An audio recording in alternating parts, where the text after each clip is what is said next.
अक्सर हम कई मजहबी रसूमात देखते हैं, पर कभी ये ख्याल आता है कि ये शुरू कैसे हुई, इनकी असल क्या है।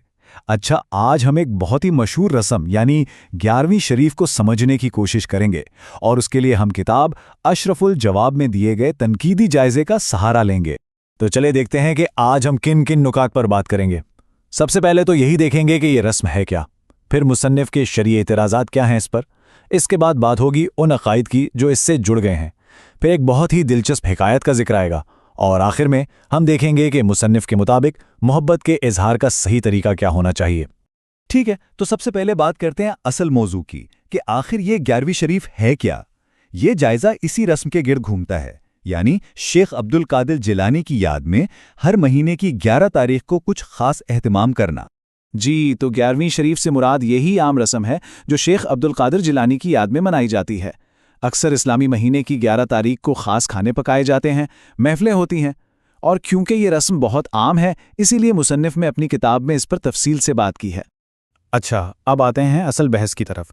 मुसन्निफ इस रस्म पर कुछ शरई एतराज़ात उठाते हैं, देखते हैं कि वो क्या हैं और उनकी बुनियाद क्या है। मुसन्निफ अपने एतराज़ात को 3 बड़े नुकात में समेटते हैं। पहली बात तो ये कि इससे एक त्यौहार की शक्ल देना एक ऐसी बिदअत है जिससे मना किया गया है। दूसरी ये कि 11 तारीख का दिन तारीखी तौर पर साबित ही नहीं है। और तीसरी, और शायद सबसे अहम बात, कि इस तरह एक वली को नबी सल्लल्लाहु अलैहि वसल्लम के बराबर लाने की कोशिश की जाती है। अपने पहले इतराज़ को साबित करने के लिए मुसन्निफ नबी अकरम सल्लल्लाहु अलैहि वसल्लम के इस फरमान का हवाला देते हैं। मतलब दलील ये है कि जब खुद नबी सल्लल्लाहु अलैहि वसल्लम की कब्र को मेले की जगह बनाने से मना किया गया है, तो फिर किसी और के लिए ऐसा कैसे किया जा सकता है। और इसी दलील की बुनियाद पर मुसन्निफ एक बहुत अहम सवाल उठाते हैं। वो कहते हैं कि अगर नबी अकरम सल्लल्लाहु अलैहि वसल्लम के कब्र, जो एक मुतय्यन जगह है, वहाँ जश्न मनाना मना है, तो फिर किसी वली के लिए एक ऐसी तारीख पर जो बदलती रहती है जश्न मनाना कैसे जायज़ हो सकता है। ये सोचने की बात है।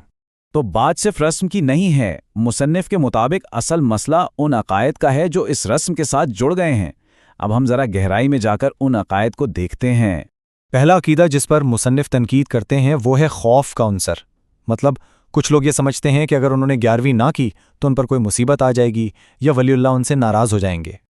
और दूसरा अकीदा उम्मीद से जुड़ा है, लेकिन कैसी उम्मीद? दुनियावी फ़ायदों की। यानी ये रस्म इसलिए की जा रही है कि उसके बदले में दौलत मिलेगी, औलाद होगी या कोई और दुनियावी मकसद पूरा होगा। और यहाँ मुसन्निफ एक बड़ी अजीब बात की तरफ तवज्जो दिलाते हैं। वो कहते हैं कि ये कैसी सितम ज़रीफ़ी है कि लोग एक वली से वो दुनियावी चीज़ें मांग रहे हैं जिन्हें खुद इस वली ने अपनी ज़िंदगी में कोई अहमियत नहीं दी थी, बल्कि उनसे दूरी इख्तियार की थी। अच्छा, ये दिखाने के लिए कि ऐसे अकायद इंसान को कहाँ तक ले जा सकते हैं, मुसन्निफ एक बहुत मशहूर कहानी का जिक्र करते हैं जिसे वो बेबुनियाद करार देते हैं। आइए इस कहानी को देखते हैं। तो कहानी कुछ यूं है कि एक माँ है जिसका बेटा फौत हो गया है, और वो रोती हुई शेख अब्दुल कादिर जिलानी के पास आती है और इल्तजा करती है कि मेरे बेटे को जिंदा कर दें। अब शेख अल्लाह ताला से दुआ करते हैं, लेकिन उन्हें जवाब मिलता है कि इस लड़की की तकदीर में यही लिखा था, इसे बदला नहीं जा सकता। मगर कहानी यहाँ नहीं रुकती। इसके मुताबिक शेख सीधा मलिकुल मौत के पास पहुंच जाते हैं और उनसे इस लड़के की रूह वापस मांगते हैं। और फिर तो हादी हो जाती है।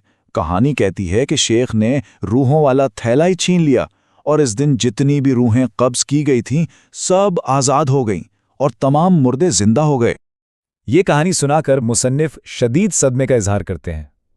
तौबा तौबा, अस्तगफिरुल्लाह, यानी वो इस बात पर यकीन ही नहीं कर पाते।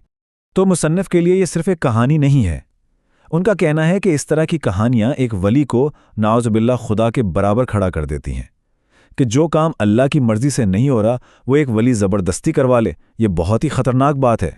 अच्छा, इतनी सारी तनकीद के बाद सवाल ये पैदा होता है कि फिर मोहब्बत और अकीदत का इजहार कैसे किया जाए। तो आखिर में मुसन्निफ इसका हल भी बताते हैं। मुसन्निफ का तजवीज़ करदा तरीका बहुत सादा है।